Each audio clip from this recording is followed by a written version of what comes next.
করি করিয়ে নিখিল বড় ছাত্র সন্থাক ভয় করি হাগ্রামা আজি গাড়ীৰ পৰা আউট হৈ গ'ল।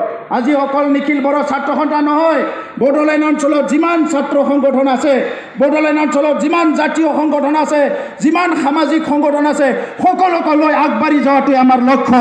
আমি কাকো বাদ দিব বিচৰা নাই। যিমান জাতি জনগোষ্ঠীৰ জাতীয় সংগঠন, সাহিত্য সভা, যিমানখিনি আমাৰ সাহিত্যিক আছে, যিমানখিনি সমাজসেৱক আছে, যিমানখিনি মানৱ সম্পদ আছে, যিমানখিনি শিক্ষাবিদ আছে, যিমানখিনি ভাল খেতিয়ক আছে, যিমানখিনি শিল্পী আছে, সকলোকে লগত লৈ আগত যোৱাটোৱে আমাৰ লক্ষ্য।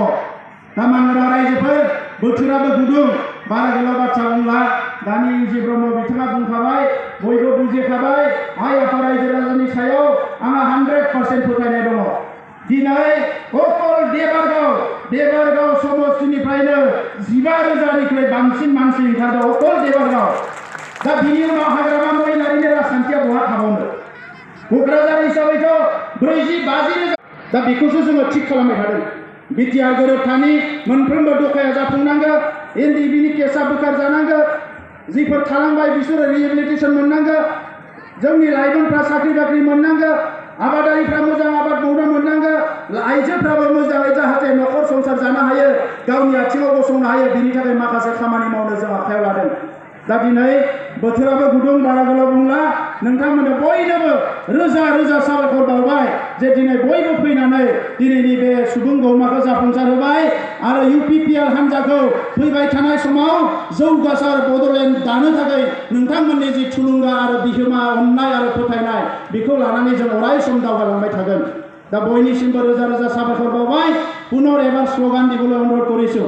UPPL जिंदाबाद, जिंदाबाद, जिंदाबाद। UPPL जिंदाबाद, जिंदाबाद, जिंदाबाद। UPPL जिंदाबाद, जिंदाबाद, जिंदाबाद। धन्यबाद। बहुत मानगोनां चिफ बिथांनिसिम रोजा रोजा साबायखर थाबाय। सन्मानीय আমাৰ দলৰ সভাপতি আৰু চিফক ধন্যবাদ জ্ঞাপন কৰিছোঁ। এই সময়ত আমাৰ জইনিং প্ৰগ্ৰাম আছে।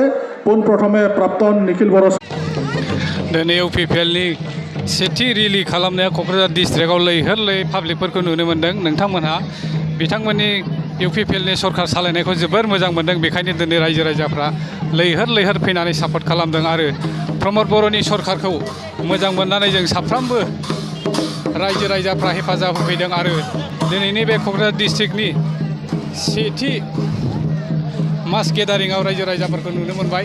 जों बिसोरनि सापर्ट खालामनायखौ नायनानै नुयोब्ला जों नेक्स्ट बोसोराव आरो जों प्रमद बर' सादिखौनो UPPL सरकारखौ दैदेनगोन जागोन होननानै जों आसा खालामो आरो बिथांमोननि लैहोर फैनायखौ नायनानै जों रायजो राजाफ्रा गासिबो हमनो हायो आरो UPPL सरकारानो नेक्स्ट टाइम फैफिनगोन होननानै जों बेखौ आसा खालामो। दे बिदिबा नायलांदो रायजोफोर, बिथांमोनहा बेसेबां लैहोर सापर्ट होदों।